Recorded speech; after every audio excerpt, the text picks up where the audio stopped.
I've got no problem with Matt, but in my opinion, JaackMaate has gone down in my estimation because I think it's just clout chasing.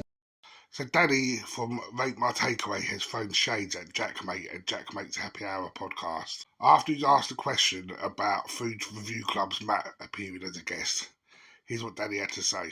So the Happy Hour comments, obviously I watched it, but I've got to be honest, I do think, and a lot of people have said this, you know, these guys are supposed to be asking questions and questions that matter. And I think they're skating around the main question, which is what we're talking about, is the difference between paid advert and a review. What's the difference? The difference is money. If you get paid, if you receive payment to go to somewhere, then it's no longer a review, in my opinion. 2 or 3 things that's come out of the JaackMaate podcast, which I found quite hilarious and funny. All of a sudden, he's on JaackMaate.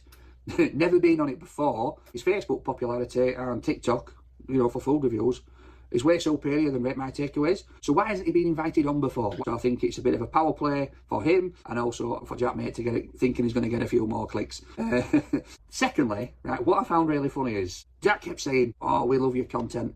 We watch your content. It's absolutely amazing." And then through the interview, he goes, "So do you give a score?" I can't remember. Do you score it? For somebody that watches it and thinks it's absolutely great, you know that he gives a score, and that's the whole idea of reviewing. Does he really watch it? I don't know. Did they ask him what about the whole scandal? They asked him about me. Right. They didn't ask him about the scandal, and they touched on little bits. But again, the main question that they should have asked when he's on the podcast is, does he think people should get paid? That's you know, that's the question. That's all it is. It's not a hard question to ask, but the fact of the matter is that's going to unravel. But yeah, that's the first time I've been asked about the JaackMaate. So, you know, you ask me a question, I will address it. I still stick by everything that I said.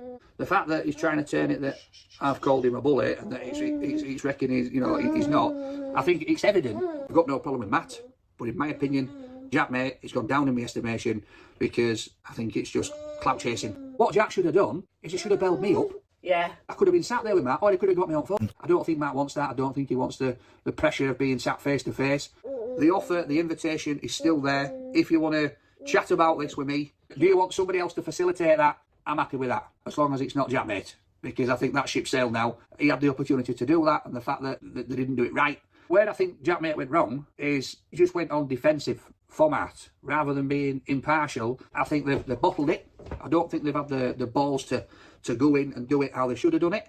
Whereas I will sit there and I will talk to anyone and I will say my opinion. I will sit there and argue that with anyone. Nobody scares me. Nobody, you know, intimidates me. Okay, the whole issue around Matt with the bullying, because at the end of the day, when you're constantly having digs at someone and it's not banter back, but you just continue to do it, smarmy digs, trying to get a reaction, trying to do stuff, not being funny, that's sort of what it is. But now, there's one thing here I don't agree with Danny, when he said he was disappointed with Jack for having Matt on because he think it was for clicks. But then later on he says, all Jack had to do was ring Danny up or have Danny in the studio. But then couldn't people then say that was a publicity stunt for clicks?